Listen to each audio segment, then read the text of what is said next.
तो बहुत सारे जवान अपने आप बचाने के लिए अपने हाथ उंगली भी काटते हैं। ऑर्डर मिला, सीनियर ने दिया, गोली जिसको मारनी है मार दिया। किसी नेता का आपने आज तक कोई देखा ही नहीं होगा कि सेना के अंदर है। आर्मी के लिए जो फैसिलिटी विदेशों में और सेनाओं को मिलती है, हमारे जवानों को नहीं मिलती है। एक नेता इतना कमा लेता है कि 7 पीढ़ी क्या 70 पीढ़ी भी नहीं खा सकती हैं। मेरे जैसा, मेरे राइट किडनी नहीं, गालवेट नहीं, इंटेस्टाइन नहीं, बैकबोन नहीं है, इसका भरपाई कौन करेगा? तुम 4 साल 4 महीने नेता बन के पेंशन ले सकते हो, तो एक फौजी क्यों नहीं ले सकते? तो जब मैं ड्राइविंग स्टार्ट किया था स्टार्टिंग में, तो तब मुझे गुस्सा बहुत आता था क्योंकि मैं फौजी था। तो एक बंदे ने कहा कि आपको गुस्सा कम करना है तो अपनी वाइफ को ड्राइविंग सिखाओ। और जैसी तो नौकरी कहीं नहीं, इतनी बेस्ट नौकरी है, खुद का दिमाग नहीं लगाना। मेरा जिंदा रहना भी जरूरी था, फौजियों के दर्द की दास्तान बताना भी जरूरी था। -30 में भी हम रह के आए हैं, -50 के टेम्परेचर में भी रहते हैं। नमस्कार, आप देख रहे हैं संधि समाचार और मैं आपके साथ दिदिति शर्मा। दोस्तों, दुनिया में 2 तरह के लोग होते हैं। एक वो जो मुश्किल आने पर टूट जाते हैं और दूसरे वो जिन्हें मुश्किलें खुद तोड़ना चाहती हैं पर हार मान लेती हैं। आज हमारे साथ एक ऐसी ही शख्सियत है जिनके शरीर ने 11 गोलियों का जहर पिया, पर उनकी मुस्कुराहट ने मौत को भी सॉरी कहने पर मजबूर कर दिया। कारगिल की बर्फीली चोटियों से लेकर राष्ट्रीय राइफल्स के घने जंगलों तक जिन्होंने तिरंगे की आन के लिए अपना लहू बहाया और आज बीकानेर की सड़कों पर जिंदगी बचाने की ट्रेनिंग दे रहे हैं। ये कहानी सिर्फ एक फौजी की नहीं, ये कहानी है उस जज्बे की जिसे डॉक्टर ने 80% कैजुअल्टी कहा, लेकिन कुदरत ने उसे 100% फाइटर माना।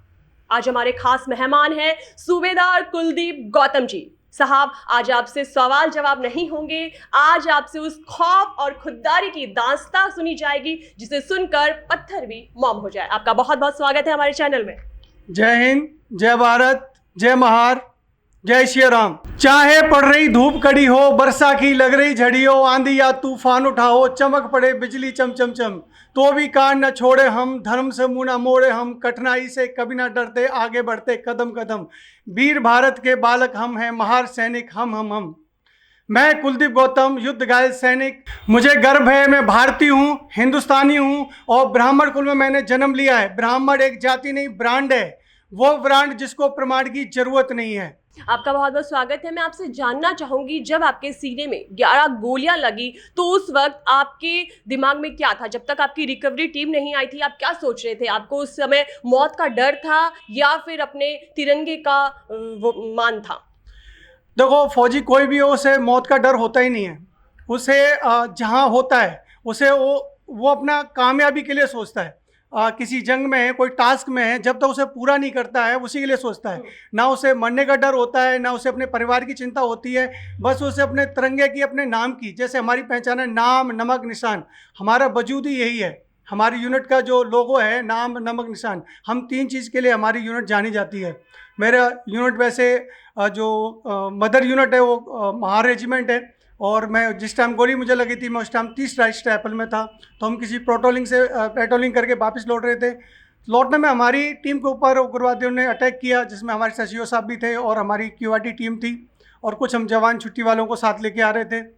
तो अटैक उससे हुआ कि हमारे आगे पीछे से फायर था, तो हमें समझ नहीं आ रहा था किधर फायर करें हम, लेकिन हम लड़ते रहे और मुझे इसका भनक ही नहीं था कि मुझे भी गोली लग गई है। हर जवान ये सोचता है कि मेरा साथी बचा रहे, चाहे मैं हूँ या मेरे बगल में साथी है, वो ये सोच के आगे वाले को फायर कर रहा है कि मेरा जवान बचे रहे। अपने लिए सोचता नहीं है, अपने लिए जीने सोचता नहीं है, वो सोचता है मेरा साथी, मेरा साहब, मेरा यूनिट वो बची रहे। तो हम उसी में लड़ते रहे। जब मुझे बाद में पता चला कि मुझे भी गोली लगी हुई है, तो थोड़ा सा मुझे दर्द महसूस तब हुआ मुझे। तो जब हमारी रिकवरी टीम आई, घातक टीम, तो घातक टीम में मेरे एक दोस्त था अनिल पटेल, जो आज ही मुझे फ़ोन करता है। उसका मेरे पास कर्ज भी है और मैं उसे उतारना भी नहीं चाहता हूँ, क्योंकि कर्ज उतारा जा सकता है पर वो उतार के फिर वो कर्ज बराबर नहीं होता है। उसने अपनी नई टी-शर्ट जो पहन रखी थी फाड़ कर मेरी बॉडी से बांधा, मेरा उसने ब्लड रुका और मैं उसका आज बहुत एहसानमंद हूँ। और रिकवरी टीम ने ही मुझे हाथों हाथ, हेलीकॉप्टर अवेलेबल था तो मुझे 922 बेस हॉस्पिटल में पहुँचाया, जिसकी वजह से मैं कोमा में भी रहा कुछ पल और मैंने व्हीलचेयर में ज़िंदगी काटी। 8 ऑपरेशन हुए, 3.5 साल हॉस्पिटल रहा हूँ। जैसे आपने मुन्ना भाई MBBS देखी होगी, उसमें एक आनंद है जिसने सब्जेक्ट ने पलक हिलाया, वो वाली ज़िंदगी काट के मैं आज आपके बीकानेर में अपने स्टूडेंट तैयार करता हूँ ड्राइविंग में, और मेरा हर स्टूडेंट अर्जुन बनता है। मैं आपसे जानना चाहूँगी कि उस दिन 20 से 22 लोगों को गोली लगी और सबके सब बच गए, लेकिन क्या कभी आपको वो मंजर आज भी सोते वक्त याद आता है कि वो मंजर था? तो उस समय अब सोच के क्या आपको लगता है? ऐसे मंजर तो हम आए दिन देखते रहते हैं, क्योंकि हमें डर तो लगता नहीं। हाँ, पर एक मंजर था जब मैं कोमा से वापस आया था, तो वो जो मेरे 6 दिन थे, जैसे हमारा आईसीयू वार्ड में 6 बेड लगे हुए थे। जब मेरी पहले दिन आंखें खुली सुबह, तो मेरे बगल वाला बंदा शहीद हो गया। गोली लगी हुई थी पहले उसको, तो वो मर चुका था। दूसरे दिन मेरी आँख खुली तो मेरा बगल वाला बगल वाला ख़त्म हो गया। चौथे दिन आँख खुली तो मेरे आगे वाले बेड में जो था वो ख़त्म हो गया, क्रिटिकल कंडीशन थी। 5वें दिन आँखें खुली तो वो ख़त्म हो गया। 6वां बेड से मैं रह गया। अब मुझे उस दिन रात, यानी पूरी दिन रात नहीं आई। मैडम वगैरह थी, डॉक्टर थी, बोला कुलदीप थोड़ा सो जा। मैडम नींद नहीं आ रही, अगर मैं सो गया तो हो सकता है अगला दिन मेरा ही है। तो मैं सोया नहीं। और वो मंजर मुझे याद आता है कि मेरे बगल में जो साथ में सांसें ले रहे थे, और वो धीरे धीरे एक एक दिन करके चले गए, उनको मैं आज भी याद करता हूँ। वो युद्ध का दिन जब आपको गोलियां लगी थी और जब तक आपकी रिकवरी टीम नहीं आई थी, तब तक आपको उस समय लड़ने की ताकत कहाँ से मिल रही थी? देखो, ताकत तो हमें उस दिन आ जाती है जिस दिन हम सेना में चले जाते हैं। डर तो हम तब तक होते हैं जब तक हम सेना में नहीं है, पर हमें इस तरह से तैयार किया जाता है कि हमारे अंदर इतनी हिम्मत आ जाती है, हम देश के लिए हम इतना अपने आप को बलिदान करने के लायक बन जाते हैं कि हमें ये चिंता नहीं होती हमारे परिवार को कौन संभालेगा। तो हिम्मत हमें हमारी सेना देती है, हमारे उस्ताद देते हैं और हमारे जज्बा देते हैं। और जैसे मैंने अपनी यूनिट का सॉन्ग सुनाया, वो हम कभी युद्ध पे जाते हैं तो हम अपनी यूनिट का सॉन्ग गाते हैं, तो हिम्मत अपने आप आ जाती है। कारगिल के अलावा राष्ट्रीय राइफल्स में ऐसा कौन सा वो दिन रहा जब आपको लगा कि शायद अब मैं यहाँ से घर वापस ना लौट पाऊँ? देखो, जो जम्मू कश्मीर एरिया है और बॉर्डर जितने एरिया हैं, वो हर दिन ऐसे ही होता है कि बस ये मेरा आखिरी दिन है, क्योंकि वहाँ हर दिन कब गोली बता के आएगी हमें पता नहीं है। लेफ्ट से भी आ सकती है, राइट से आती है, पेट्रोलिंग पे जा रहे हैं, क्योंकि वो जो अचानक अटैक होता है वो बता के नहीं होता है। तो वो हर दिन यही रहता है कि हमारा ये दिन आखिरी है, पर हम हर दिन को आखिरी दिन सोचकर ही जीते हैं और बड़े उससे जज्बा से जीते हैं। कभी हमें उसका अफसोस नहीं होता है। मैं हॉस्पिटल में था, तो मैं अपने हॉस्पिटल में 3.5 साल में सबसे शरारती पेशेंट में से था। शरारतें करते थे हम पेशेंट, जो भी सीरियस थे, काफ़ी लंबे समय से थे। तो जैसे मैडम आया करती थी हॉस्पिटल में हमारे बेडशीट सही करने के, जानबूझ के बिगाड़ देते थे कि मैडम हमारे पास क्या कहते हैं बेड ठीक करने आएंगे, हमें डांटेंगी। मतलब शरारतें हम करते रहते थे। हम शरारती स्टूडेंट भी कह सकते हैं, पेशेंट भी कह सकते हैं, और शरारती फौजी भी रहे हैं। डॉक्टर ने जब कहा कि आपकी जो कंडीशन है वो 80% कैजुअल्टी वाली है, लेकिन उस 80% में से जो 20% था उसको आपने 100% कैसे बनाया? और साथ ही जो आपके अंदर एक जो जज्बा है वो फौजी का है या कौन सा जुनून है जो आपको 100% बनाता है? देखो, फौजी का जुनून तो है, क्योंकि फौजी कभी हिम्मत नहीं हारता है। और असली हिम्मत मुझे तब आई जब मैं पूना गया। क्यून मेडिकल टेक्निकल इंस्टीट्यूट है, वहाँ पे जो जितने भी युद्ध गए सैनिक कैजुअल्टी हो जाते हैं, वहाँ पे ट्रेनिंग दी जाती है कि रिटायरमेंट के बाद वो क्या क्या कर सकते हैं। किसी को कंप्यूटर कोर्स सिखाया जाता है वहाँ पे, किसी को वेल्डिंग का कोर्स, किसी को लाइट का कोर्स, किसी को मैनेजमेंट सिखाया जाता है, जिस जिस लेवल का पढ़ा लिखा होता है। जैसे आपने हॉलीडे मूवी देखी होगी, हॉलीडे मूवी में जो अक्षय कुमार को बम बना के देते हैं, तो वो क्यून मेडिकल इंस्टीट्यूट के बंदे हैं जिन्होंने बम बना के दिया है। तो हम रिटायरमेंट के बाद, कैजुअल्टी के बाद भी हम हिम्मत नहीं हारते, कुछ ना कुछ करते रहते हैं। तो हिम्मत हमें तब आती है जब मैंने अपने से नीचे लोगों को देखा। मैंने वहाँ पे देखा, जब मैं गया तो मुझसे भी ज़्यादा कैजुअल्टी लोग, जिनकी दोनों आंखें नहीं और पैर भी नहीं, बंदा फिर भी हंस रहा है। ऐसे लोग जिसकी एक आंख, एक हाथ, एक पैर नहीं, बंदा फिर भी हंस रहा है। और उस टाइम मैं डंडे से चला करता था। तो जब मैंने उनको देखा कि ये लोग मुझसे ज़्यादा कैजुअल्टी हैं और फिर भी खुश है, तो मैंने उस दिन से डंडा छोड़ दिया। मेरे एक अटेंडर मुझे कैरी करता था इधर से उधर ले जाने में, मैंने अटेंडर को भी सीओ साहब को बोल के वापस कर दिया। मैं सेल्फ वहाँ पे मैंने अपने आप को जीना शुरू किया। तो हिम्मत मुझे वहाँ से आई। जी, आपने बताया कि उस युद्ध के समय जब आपकी रिकवरी टीम आई थी तो आपके दोस्त थे अनिल पटेल। तो आज जब उनकी जो टी शर्ट फाड़ के उन्होंने आपको बांधी थी, तो वो जो अनिल पटेल ने आज भी कभी कॉल करते होंगे तो वो बोलते होंगे कि पंडित जी मेरे शर्ट के, टी शर्ट के पैसे मुझे दे दो। तो आपको उस दोस्ती पे गर्व होता है क्या? देखो, एक दोस्ती शब्द ही बहुत बड़ा गर्व वाला है। जैसे दोस्ती की बात करें तो सुदामा कृष्ण को याद करते हैं, दोस्ती की बात करें तो कर्ण और दुर्योधन को याद करते हैं। दोस्ती तो एक रिश्ते से ऊपर है। रिश्ते धोखा दे सकते हैं पर दोस्ती धोखे नहीं देते। रिश्तेदार आपको कभी भी धोखा दे सकते हैं, क्योंकि मतलब ही होते हैं। रिश्तेदार मतलब ही होते हैं पर दोस्त मतलब ही नहीं होता है। पर आज के समाज में कुछ दोस्त मतलबी भी है, तो वो अलग चैप्टर है। हाँ, मुझे गर्व फील होता है कि मेरे पास ऐसे दोस्त हैं जो मेरे लिए अपनी जान, और गर्व फील होता है उन लोगों के लिए जिन्होंने मुझे 80 यूनिट ब्लड दिया। मुझे गर्व फील होता है डॉक्टरों पर जिन्होंने मुझे बचाया, नर्स मैडम जिन्होंने मेरी वहाँ पे केयर की, और वो सफाई स्टाफ जो मेरे लैट्रिन बाथरूम कोमा के समय डाला करता था। तो मैं उनका एहसानमंद हूँ, उनका एहसान मैं कभी नहीं चुका सकता। आप एक योद्धा के तौर पे युद्ध के मैदान में लड़े हैं, लेकिन आपने 3.5 साल भी हॉस्पिटल में एक संघर्ष के साथ गुजारे हैं। तो आपको कौन सा आसान लगता है, युद्ध लड़ना या फिर आपने जो हॉस्पिटल में वो जो 3.5 साल गुजारे थे वो? देखो, युद्ध लड़ना तो अभी सिंदूर हुआ था, अब हमें दोबारा भेज दो, हम वापस से पाकिस्तान में घुस सकते हैं, इतना कलेजा रखते हैं। पर जो संघर्ष होता है ना अपने आप को रिकवर करने में, उसमें थोड़ा सा संघर्ष ज़्यादा होता है। आपकी वाइफ और आपकी बेटी हैं जो आपकी पर्सनैलिटी का बैक सपोर्ट है, तो अगर वो ना होती तो क्या होता? देखो, मेरी तो उस टाइम शादी नहीं हुई थी, तो उस टाइम जब मुझे मैं हॉस्पिटल से निकला था, मेरे पास 38-42 केजी तकरीबन वजन था। तब मेरे माँ बाप ने संभाला, फिर शादी हुई। आज जो मेरी पर्सनैलिटी बनी है वो मेरी वाइफ और बेटी की वजह से। मुझे क्या खाना है, मुझे क्या पहनना है, मुझे कितना पीना है, वो पूरे मेरे डाइट चार्ट करते हैं, पूरे दिन का शेड्यूल तय करते हैं, मुझे कितना रेस्ट करना है, यहाँ तक मुझे मोबाइल कितना चलाना है, आँखों के लिए भी ध्यान रखते हैं। और जैसे मैं ड्राइविंग सिखाता हूँ, तो ड्राइविंग सिखाना एक आर्मी से भी कठिन काम है। फ़ौज में तो यह था कि ऑर्डर मिला, सीनियर ने दिया, गोली जिसको मारनी है मार दिया, जवाब सीनियर देगा।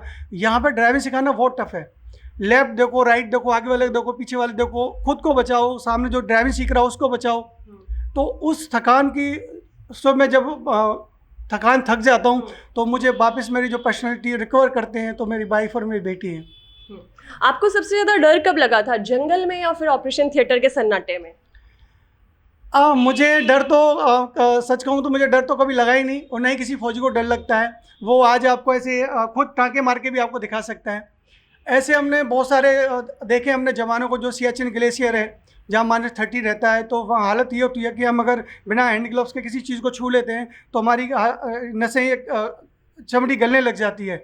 तो बहुत सारे जवान अपने आप को बचाने के लिए अपने हाथ उंगली भी काटते हैं और उसका ट्रीटमेंट भी खुद ही करते हैं, क्योंकि वहाँ अगर थोड़ी सी बर्फ़ लगी तो वो घाव बढ़ेगा, कम नहीं होगा।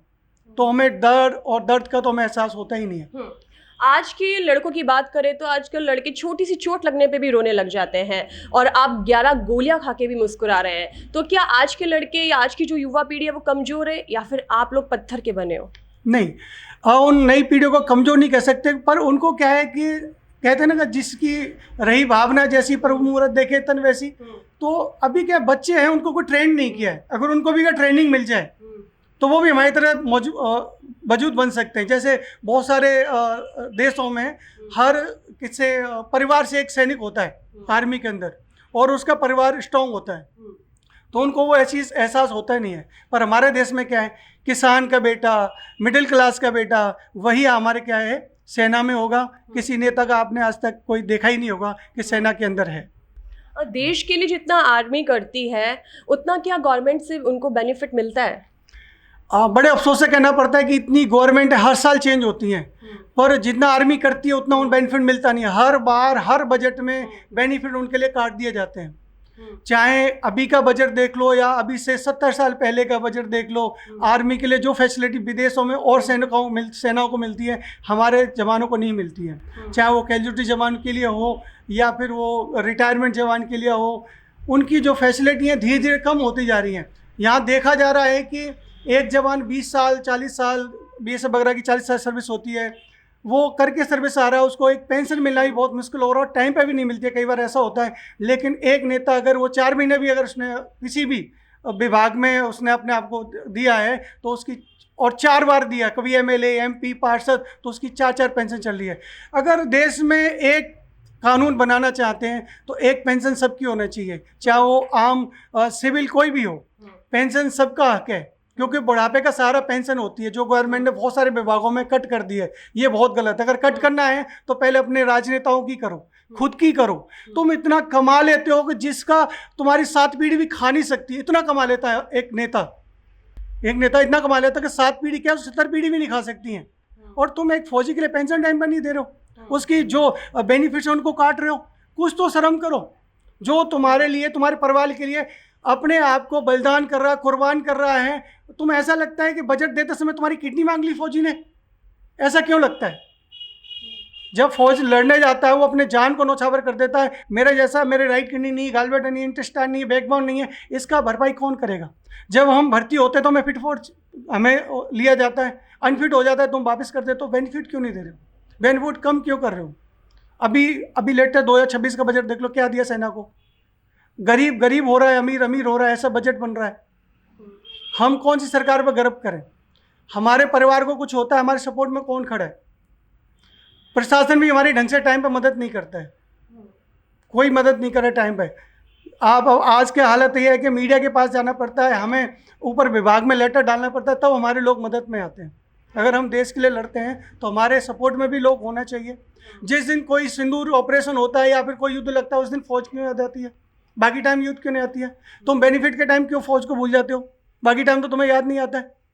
तुम्हारे बच्चे अगर बेटों से पढ़ रहे हो तो उसके रीजन हम हैं। तुम अपना बिजनेस बढ़ा रहे हो, अपना प्रॉफिट बढ़ा रहे हो, हम हैं तो तुम लोग इस देश में हो। तो सेना के लिए तुम्हें सोचना चाहिए कि ज़्यादा से ज़्यादा क्या बेनिफिट दे सकते हैं, कितना इनको टैक्स फ्री कर सकते हैं, कितना इनको जीएसटी फ्री कर सकते हैं। तो ऐसा आपको सोचो, उनके बच्चों को क्या बेनिफिट दे सकते हैं, उनके एजुकेशन, कम से कम फौजी के बच्चों के एजुकेशन तो फ्री करो। जी, मैं आपसे जानना चाहूंगी कि आप उस दौर के फौजी रहे हैं जिन्होंने बहुत लंबा समय फौज में बिताया है, लेकिन आजकल की जैसी योजना है अग्निपथ योजना, तो उसमें कम समय की सर्विस है, तो ऐसे में आपका फौजी दिल क्या कहता है कि सरकार को इसमें क्या सुधार किए जाने चाहिए? सुधार तो ये करेंगे, आपको पता ही है कि अगर 4 साल बाद अगर कोई फौजी रिटायर होके आ रहा है तो आर्मी उसको किसी के लायक छोड़ती नहीं है। वो किसी की जॉब से उसका फिजिकल फिट है क्या है? माइंड तो तुमने उसका कचरा बना दिया, क्योंकि उसको आपको इतना ट्रेनिंग दिया, वो पढ़ने के लायक ही नहीं है, तो कौन सा कंपटीशन फाइट कर सकते हैं? आप कम से कम उसको पेंशन तो दो, मेडिकल फैसिलिटी तो दो, वो हम दे नहीं रहे, वो देना चाहिए। तुम 4 साल 4 महीने नेता बन के पेंशन ले सकते हो, तो एक फौजी क्यों नहीं ले सकते? अग्निवीर बना रहे हो, ठीक है, बढ़िया बात है, ठीक है, अच्छी बात है कि हर 4 साल में हर परिवार में से तो एक कानून ऐसा लगाओ ना कि हर परिवार में एक फौजी होना चाहिए, चाहे 4 साल करे चाहे 2 साल करे, और उसको पेंशन मिलना चाहिए, पेंशन का हकदार होना चाहिए। जिससे कि कहीं उसको और नौकरी कहीं नहीं मिल रही है, कोई पढ़ने लायक तो है नहीं है, बाकी लोग कंपटीशन कर रहे हैं, पढ़ रहे हैं, फौजी पढ़ने के लायक ही नहीं है, पढ़ने लायक नहीं है, फिजिकल से तुम उसको लो, या तो उसको फिजिकल से उसको ले लो किसी दूसरे डिपार्टमेंट में, तब तो अग्निवीर योजना अच्छी है। पर मेरे ये लायक मुझे अच्छा नहीं लगा कि अग्निवीर वालों को पेंशन नहीं दे रहे। एक जैसे घायल सैनिक है तो उसके लिए सबसे जरूरी चीज क्या है, क्योंकि सरकार उसको कौन सी चीज दे जो उसको अभी मिलनी चाहिए? तो वो युद्ध घायल अगर सैनिक है तो सरकार उसके बलिदान को किसी भी कीमत से उसको नहीं तोल सकती है, पर उसके जो बेनिफिट है, पेंशन उसको थोड़ा बढ़ के मिलना चाहिए, जिससे, क्योंकि फौजी की जो इनकम है ना इतनी है कि वो अपने माँ बाप को पाल सकता है, 20 बच्चों को पाल सकता है, या 2 बच्चों को पढ़ा सकता है, छोटी सी झोंपड़ी बना सकता है, बस इतना गुजर बस होता है। पर हम इतना भी नहीं करें कि आप किसी और का काट के दो, जो हमारा क्या हमें तो दो, हमारे बेनिफिट को मत करो। आपने अपने भाई को एक सड़क हादसे में खोया है क्योंकि उन्हें ड्राइविंग का पूरा ज्ञान नहीं था, तो क्या यही वजह रही है कि आज आप बीकानेर की सड़कों पे ड्राइविंग सिखा रहे हैं? पहले तो मैं अपने भाई को बहुत मिस करता हूँ कि आज मैं जो कुछ हूँ भाई की वजह से हूँ। मेरी जो नौकरी आर्मी लगी थी भाई की वजह से लगी थी। जब मैं भर्ती देख के आया था तो एक एजेंट ने क्या करा था, मेरे बैग से मेरे 10th के और सनद मार्कशीट निकाल लिए थे, और जब मैं घर पहुँचा नहीं थे मेरे पास, तो मेरा भाई 15 दिन के अंदर दोबारा से डुप्लीकेट कॉपी इलाहाबाद बोर्ड से बनवा के लाया था, और सिर्फ एक ही दिन रह गया था मुझे ट्रेनिंग में पहुंचने के लिए। तो भाई ने मेरे लास्ट डे पे मेरे वो सनद मार्कशीट पहुंचाया। अगर वो नहीं पहुंचते तो शायद मैं ट्रेनिंग में नहीं होता, और ट्रेनिंग में नहीं होता, फौज में नहीं होता, और आज आपके समक्ष भी नहीं होता। और आज जैसे बीकानेर में बहुत सारे लोग मुझे जानते भी हैं फौज के कारण, तो उसका कारण मेरा भाई है, और मैं भाई का हमेशा एहसानमंद हूँ। जो कुछ भी है मेरे पास, चाहे गाड़ी है, घर है, मकान है, कुछ भी है, वो मेरे भाई की देन है, नहीं तो मैं कहीं किसान होता। आप कहते हैं कि ड्राइविंग लाइन में सॉरी नहीं चलता, एक गलती और घर उजड़ जाता है, तो आज आप युवा पीढ़ी को क्या चेतावनी देना चाहेंगे? मैं ये कहना चाहता हूँ कि जो ड्राइविंग के रूल हैं आप उनको फॉलो करो, क्योंकि आपके पीछे घर पे कुछ इंतज़ार कर रहा है। तुम्हारी माँ होगी, तुम्हारी बीवी होगी, बहन है, तुम्हारे माँ बाप है। उन माँ बाप से पूछो जिन्होंने तुम्हें इस लायक बनाया, इतना बड़ा किया है, क्योंकि मेरा भाई का गम मेरे माँ बाप आज भी नहीं भूल पाते हैं। चाहे हम कितनी भी सेवा कर लें माँ बाप की, कितना भी हम क्या कहते हैं अच्छे से अच्छा पहना दें, अच्छा सा खिला दें माँ बाप को, पर वो बड़े भाई को हमेशा याद करते हैं कि आज वो भी होता, उसका ही परिवार होता, उसके ही बच्चे होते। तो बेटे का गम माँ बाप नहीं भूल सकते, क्योंकि जिन्होंने अपने कंधे पर अपने जवान बेटी की अर्थी उठाई होती है। तो मेरा सभी जवानों से ये कहना होता है, अगर बाइक पे हो तो हेलमेट लगा के चलो, और जब चल रहे हो तो आगे लगाए से दूरी मेंटेन करके चलाओ, तो कभी एक्सीडेंट नहीं होगा। टर्निंग पर इंडिकेटर वगैरह देख के निकलो, और जब गाड़ी में हो तो अपने स्पीड कंट्रोल रखो। खुद के लिए जियो, परिवार के लिए जियो, साथ जो बैठे हुए उनके लिए जियो, और पब्लिक को सपोर्ट बचाते हुए निकलो। आज की जनरेशन में आप देखेंगे कि जो ड्राइविंग करते समय लोग सॉरी बोल के निकल जाते हैं, छोटी सी भी गलतियों के निकल जाते हैं। तो आज की जो जनरेशन है उसके लिए सॉरी का मतलब क्या रह गया है? देखो, सॉरी कहना आसान है, पर किसी को तुमने मार दिया उसका तुम वापस नहीं कर सकते। किसी का हाथ तोड़ दिया, किसी का पैर तोड़ दिया, और कोई भी कितना बढ़िया डॉक्टर हो वो हमें अपना फिट फोन नहीं बना सकता है। अगर हमारा किसी के एक्सीडेंट में हाथ टूट गया हम हैंडीकैप रहेंगे, पैर टूट गया हैंडीकैप रहेंगे, और बंदा मर गया तो खुद भी बर्बाद है, सामने वाले बर्बाद है। भरपाई तो दोनों तरफ से करनी पड़ेगी। तो इसलिए सॉरी ना बोलकर काम ऐसा करो कि तुम भी सुरक्षित रहें और तुम्हारे परिवार भी सुरक्षित रहे। क्या आपने अभी तक किसी ऐसे स्टूडेंट को डांटा है जो एकदम बुरी तरह से रोने लगा हो? आप टीचर हैं या फिर अभी भी सूबेदार? एक बात मैं कहूँ कि एक मैडम थी, वो बहुत सॉफ्ट थी, सॉफ्ट दिल की। जैसे मेरी अभी यही आवाज़ है ना, इसी आवाज़ में मैं सिखाता हूँ। तो उनको शायद वो बात बुरी लगी, मेरे तो उस टाइम तो नहीं रुकी। घर जाके अपने हस्बैंड के सामने रोई वो। उनका कॉल आया, अरे आपने मेरी वाइफ को डांट दिया। मतलब डांटा नहीं था, बस समझाया था। मैंने उनको ये पूछा था, अगर कोई चीज़ ये हो गई है हम सुधार कैसे कर सकते हैं। अब उन्होंने जवाब दिया, मैं उसको दोबारा पूछ लिया, तो उनको थोड़ा सा दुख हुआ कि हाँ फौजी सर ने मुझे डांटा है। पर मेरा जो तरीका, कोशिश ये रहती है कि हम किसी को डांटे नहीं, तरीके सिखाएं। क्योंकि जिसको ड्राइविंग नहीं आ रही है वो इसलिए तो है हमारे पास, और हम उसको डांटेंगे तो फिर हम सिखाएंगे कैसे। तो जब मैं ड्राइविंग स्टार्ट किया था स्टार्टिंग में, तो तब मुझे गुस्सा बहुत आता था, क्योंकि मैं फौजी था और हर चीज़ करेक्ट टाइम पे चाहिए, जो करना है वो परफेक्ट होना चाहिए, तब गुस्सा होता था। तो एक बंदे ने कहा कि आपको गुस्सा कम करना है तो अपनी वाइफ को ड्राइविंग सिखाओ। अगर आपने वाइफ को बढ़िया ड्राइविंग सिखा दी तो आपको गुस्सा कम हो जाए, क्योंकि वाइफ को आप डांट नहीं सकते। तो इसलिए मैंने वाइफ को ड्राइविंग सिखाया और मेरा गुस्सा कम हो गया। और मैं आज सब बच्चों को बड़े पोलाइटली, क्या कहते हैं, बहुत प्यार से और मजाक के साथ, मस्ती के साथ, मेरा जो सिखाने का तरीका नॉन स्टॉप बोल के सिखाता हूँ। रोज़ को वीडियो बनाता हूँ, चलते ड्राइविंग कराता हूँ, खुले में टाइम पास नहीं कराता हूँ। भीड़ में मेरी ड्राइविंग रहती है। मेरा ऑल स्टूडेंट अर्जुन बनता है, कभी अभिमन्यु बनने नहीं देता हूँ उसे। आप बोलते हैं कि आप जिस भी स्टूडेंट को सिखाते हैं आप अर्जुन बनाना चाहते हैं, तो ड्राइविंग में अर्जुन बनाने का क्या मतलब है? देखो, अर्जुन रहेगा तो एक अर्जुन महाभारत में ऐसा योद्धा था, उसको सारे ही विद्या का ज्ञान था और वो महारथी था। और आप इस ड्राइविंग लाइन में आपको परफेक्ट काम करना आ रहा है तो आप अर्जुन है। आपको आधा अधूरा आ रहा है, जैसे मेरे भाई के पास आधा अधूरा ज्ञान था, उसका एक्सीडेंट हुआ, उसके साथ जितने लोग बैठे सारे खत्म हो गए, एक नहीं बचा, तो अभिमन्यु हो गया। तो अर्जुन रहेगा तो उसका इतिहास ही अलग गया होगा। आप अपने स्टूडेंट्स को ड्राइविंग सिखाते हैं, लेकिन क्या उन्हें पता है कि आप एक जंग जीत के लौटे हुए सैनिक हैं? पहले तो 2000 जब मैं 15 से स्टार्ट किया था, मैं रिटायर होने के बाद, तो स्टार्टिंग 1-2 साल तो लोगों को नहीं पता था। धीरे धीरे बातें होती गई। 15 दिन में एक स्टूडेंट के साथ जो कनेक्शन होता है, एक दोस्त जैसा हो जाता है, छोटे बच्चे जैसा होता है, पेरेंट जैसा हो जाता है। तो उससे बहुत सारी वो अपनी दिल की बातें बताता है, 10 अपनी बताता है, हम 10 उसकी जानते हैं, तो धीरे धीरे पता चलता है। और आज तकरीबन बीकानेर में मुझे उम्मीद है 60% लोगों को पता चलने लग गया है, क्योंकि काफ़ी लोग मुझे मंच पे इनवाइट करते हैं। जैसे मेरे बेस व्यास जी हैं, युवा नेता, जिला अध्यक्ष हैं, वो उन्होंने मुझे हर साल इनवाइट करते हैं। जो हमारा बीकानेर में 1 किलोमीटर का झंडा फहराया जाता है उसका मुझे चीफ गेस्ट बनाते हैं। और भी लोग आते हैं, उसमें एक मैं होता हूँ। और कई सारे स्कूल हैं जो मुझे अपने एनुअल फंक्शन में या 26 जनवरी 15 अगस्त पर बुलाते हैं। तो आज तकरीबन लोग मुझे जानने लगे हैं, यूट्यूब से भी जानने लगे हैं, और अपने इंस्टाग्राम फेसबुक से भी मुझे जानने लगे हैं। कि मुझे एक स्टूडेंट ने कहा कि सर आपका इतना अच्छा स्टोरी, अच्छा तरीके से सिखाते हैं, आप इस वीडियो वगैरह को डाला करो। तो पहले मुझे आता नहीं था यूट्यूब पे वीडियो कैसे लगाते हैं, इंस्टाग्राम पे कैसे लगाते हैं, कैसे रील्स बनाते हैं। तो मेरा स्टूडेंट ने ही मुझे सिखाया, और मैं धीरे धीरे हैशटैग वगैरह, थंबनेल लगाना, और ये धीरे धीरे मैं अपने स्टूडेंट से, कहते हैं सीखने की उम्र नहीं होती है, जो चीज़ मुझे नहीं आती थी मैंने स्टूडेंट से भी सीखा है। आपको रिस्क किस में ज़्यादा लगता है, फौज की नौकरी में या फिर ड्राइविंग सिखाने में? देखो, फौज में तो रिस्क है, ठीक है, पर सबसे ज़्यादा रिस्क यहाँ पे है। फौज में तो एक ही रिस्क है कि अगर कभी फायरिंग खुलेगी तो आप उसको मारोगे या वो आपको मारेगा, पर यहाँ पे आपका पता नहीं है कौन आपको कब मारेगा। जैसे आपने देखा होगा, सुना होगा गेम शतरंज, तो ड्राइविंग लाइन एक शतरंज की तरह, जैसे उसमें 8 पैडल होते हैं, मतलब सिपाही जो होते हैं 8, तो वैसे ही 8 यहाँ पे जानवर पैदल वाले ये हो गए। फिर होते हैं 2 हाथी, एक राइट होता है एक लेफ्ट होता है, 2 हाथी यहाँ पे होते हैं ट्रक और बस वाले, आपको उनसे बचना है। फिर 2 होते हैं घोड़े, 2.5 कदम चलते हैं, यहाँ 2.5 कदम चलने वाले, ट्री वाले और ऑटो वाले, कभी भी 2.5 कदम मार के आपके सामने आ जाएंगे, आपको उसका आइडिया नहीं है। घोड़े की चाल भी पता नहीं होता है कहाँ चलेगा सामने वाला। फिर होता है ऊँट की चाल, ऊँट होता है तिरछा, जो टेढ़ा चलता है, एक वाइट लाइन पे एक ब्लैक लाइन पे। तो यहाँ ऊँट कौन है आपकी ड्राइविंग लाइन में? स्कूटी और बाइक वाले, ये कभी भी टेढ़े घुस जाएंगे, आपको पता नहीं है। फिर होता है एक बजीर, खतरनाक, यहाँ खतरनाक चाल होती है, स्कॉर्पियो, बोलेरो, कैंपर वाले, वो कब किसको ठोकेंगे पता नहीं है, ठीक है। कुछ लोग अच्छे भी चलाते हैं। और एक होता है राजा, रानी जिसको बोलते हैं, वो हम खुद होते हैं।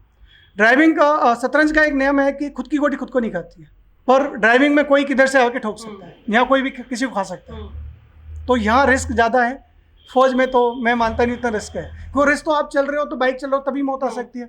मौत को डर नहीं कहते, मौत तो कभी है। लोगों के घरों में सिलेंडर फट जाते, क्या वो बॉर्डर पे थे?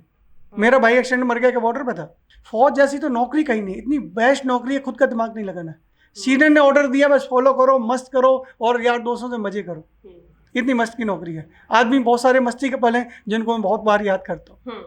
आप कहते हैं कि आपकी रिश्तेदारों से नहीं बनती है क्योंकि आप उनके मुंह पर बोल देते हैं, तो क्या आपको फौज ने इतना कड़वा बना दिया है कि आपको अपनों की परवाह नहीं रही?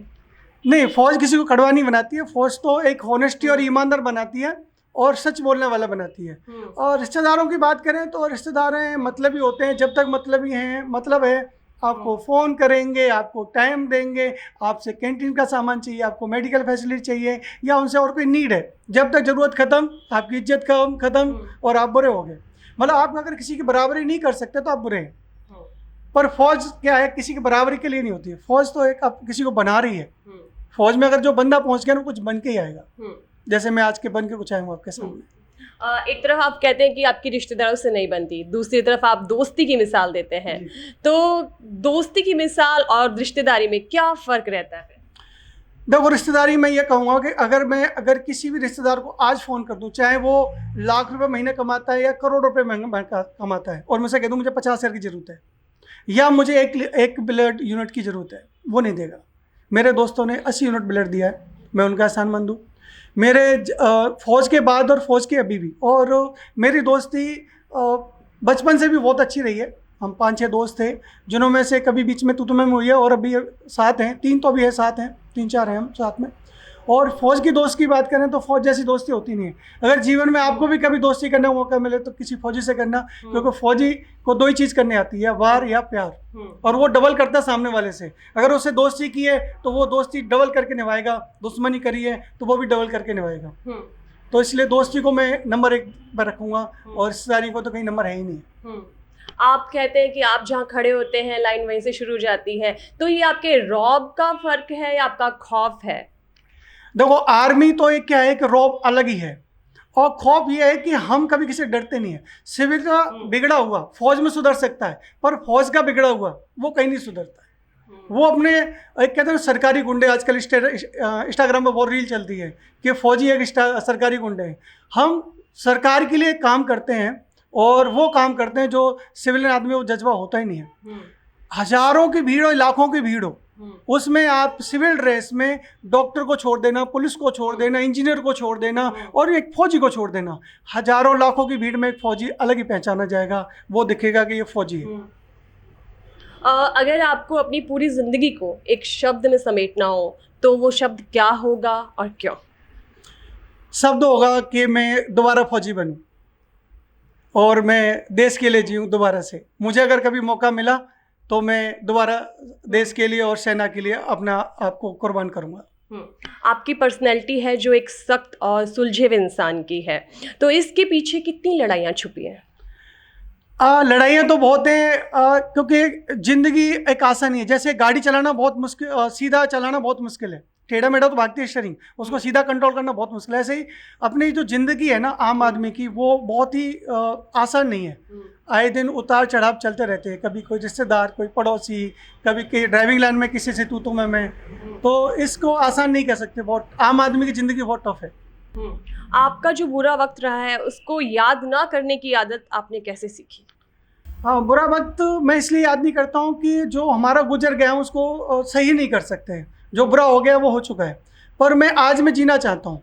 और ये चीज़ जैसे रामायण महाभारत से हमने देखा है कि जो गुजर गया वापस नहीं आएगा। उससे बेटर है कि आज के दिन को अच्छा बनाओ। अगर आज तुम्हारा अच्छा है तो कल अपने आप अच्छा हो जाएगा, और कल की ज़्यादा चिंता मत करो। भगवान ने अगर हमें जीवन दिया है तो उसने हमारे लिए कुछ ना कुछ अच्छा प्लान करा रखा होगा। अगर मुझे उसने जिंदा छोड़ा है तो मैंने एक बार एक स्टेज पे बोला था कि मेरा जिंदा रहना भी ज़रूरी था, मेरा जिंदा रहना भी ज़रूरी था, और फौजियों के दास्तान, फौजियों के दर्द की दास्तान बताना भी ज़रूरी था।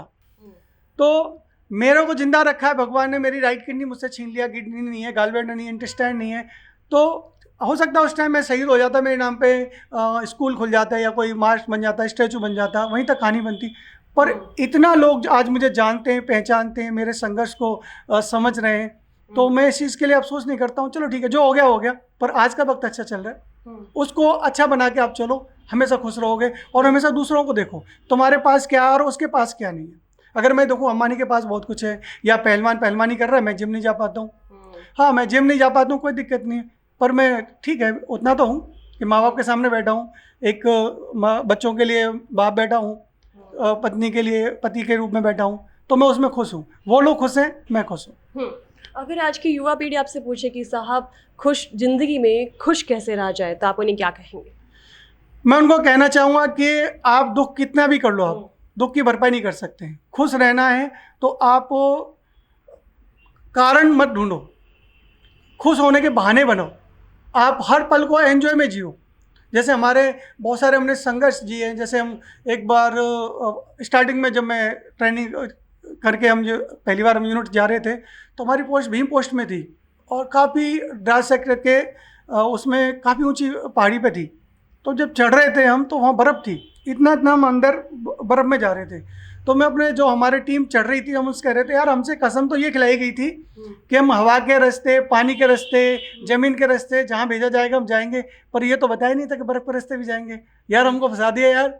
और बर्फ़ में हम रोते खिसकते, बहुत सारे जवान थे जो रो रहे थे, हम एंजॉय भी कर रहे थे उस पल को कि यार चलो ठीक है, कुछ तो जीने को मौका मिल रहा है। -30 में भी हम रह के आए हैं, -50 के टेम्परेचर में भी रहते हैं, तो हम कभी दुख नहीं रहते हैं। खुश रहो, हर पल को जियो। हम ट्रेनिंग इतना हार्ड करते हैं, हम उसको, हमारा उस्ताद कहता था कि इस ट्रेनिंग में जितना तुम पसीना बहाओगे, आने वाले ग्राउंड में तुम उसको उतना ही मेहनत से जी लोगे, तुम्हें वो पल बहुत ईजी लगेगा। तो अगर दुख का पल है ना, तो जैसे अगर अंधेरा है तो उजाला होगा, तो तुम्हारे पास दुख है तो वो खुश में भी खुशी आएगी, तो उसका इंतज़ार करो। अगर आपको ज़िंदगी का एक उसूल बताना हो जिसे युवा अपनाएं, तो आप क्या कहेंगे? मैं से ये कहूँगा कि आप जिस भी क्षेत्र में आप तैयारी कर रहे हैं, उसको अपनी मेहनत से, शिद्दत से, ईमानदारी से करो, वो तुम्हें हासिल हो जाएगी। क्योंकि हम भी अगर फौजी बनते हैं तो हम कोई पैदा थोड़ी होते हैं, हमें बनाया जाता है। तो कोई भी चीज़ बनती नहीं है, उसे बनाया जाता है। आप मेहनत करोगे तो आप जहाँ चाहोगे वो आप हासिल कर सकते हो। मेहनत सबसे ऊपर इम्पोर्टेंट है।